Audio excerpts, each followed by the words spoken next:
Jayasuriya Prasad 8th standard வந்து இப்போ ஆச்சாரியாவில் படிச்சுட்டு இருக்காரு. அவருடைய ஃபாதர் தான். இன்றைக்கி என்ன ஸ்கூலில் வந்து அப்சர்வேஷனுக்காக கூப்பிட்டுருந்தாங்க. இந்த அப்சர்வேஷன் வந்து சோஷியல் சார் வந்து கிளாஸ் எடுத்துகிட்டு இருந்தாங்க. ரொம்ப அருமையாக எக்ஸ்பிளைன் பண்ணிட்டு இருந்தாங்க. நானே போய் உட்காந்து அந்த கிளாஸ் ரூமில் இப்போ நான் 8th ஸ்டாண்டர்ட் படிக்கிற மாதிரி எனக்கு ஒரு ஃபீலிங் இன்றைக்கி வந்துருச்சு. மற்ற ஸ்கூலில் நான் கவனிக்கும் போது பார்த்தாக்க ஒரு டீச்சர் தான் இருப்பாங்க. இங்கே வந்து பார்த்தீங்கன்னா 2 டீச்சர் வந்து மாற்றி மாற்றி வந்து அவங்க சொல்லிட்டு இருக்கும்போது ஸ்டூடெண்ட்ஸ் வந்து நல்லா அப்சர்வ் பண்ணுறாங்க. பட் வந்து நான் 6th வரையும் என் பையன் வேறு ஸ்கூலில் படித்தான். 6thலேருந்து நாங்கள் 8th வரைக்கும் இப்போ படிச்சுட்டு இருக்கோம். அப்படியே நாங்கள் முக்கியமாக அப்சர்வ் பண்ணது என்னென்னா, காலையிலே எழுப்பி விட்டு யோகா சொல்லி கொடுக்குறாங்க. அதுக்கடுத்து ஸ்கூலுக்கு வராங்க பசங்க. படிப்பு மட்டும் இல்லாமல் எக்ஸ்ட்ரா கரிக்குலர் ஆக்டிவிட்டீஸ் வந்து நல்லா பண்ணுறாங்க. படிப்பு மட்டும் அப்படின்னு போகாமல் எக்ஸ்ட்ரா கரிக்குலர் ஆக்டிவிட்டீஸ், ஸ்போர்ட்ஸ் எல்லாத்துலேயுமே வந்து பசங்க வந்து டேலண்டாக இருக்காங்க. அது ஆச்சரியம்னா ஒரு ஆச்சரியம் அப்படின்ற மாதிரி நல்லா போயிட்டுருக்குது.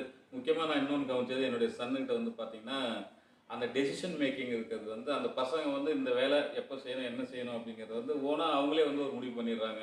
வீட்டுக்கு வந்தாங்கனாக்கா படிக்கிறதுலேருந்து ஒவ்வொன்றுக்கும் ஒரு டைம் ஸ்லாட் மட்டும் நான் பார்த்துக்கிறேன், அப்போ பண்ணிடுறேன்னு. அதனால் நம்ம வந்து எக்ஸ்ட்ரா வந்து அவங்கள தொந்தரவு பண்ணவே வேண்டாம். படி படி படி அப்படின்னு சொல்லி நாங்கள் ஒரு நாள் அவனை சொல்கிறதில்ல. வருவாங்க, அவங்க ஒர்க் அவங்க பார்க்குறாங்க. அந்த முக்கியமாக அந்த டெசிஷன் மேக்கிங் வந்து ஸ்டூடெண்ட்ஸ் வந்து ரொம்ப நல்லாவே இருக்குது. தேங்க்யூ.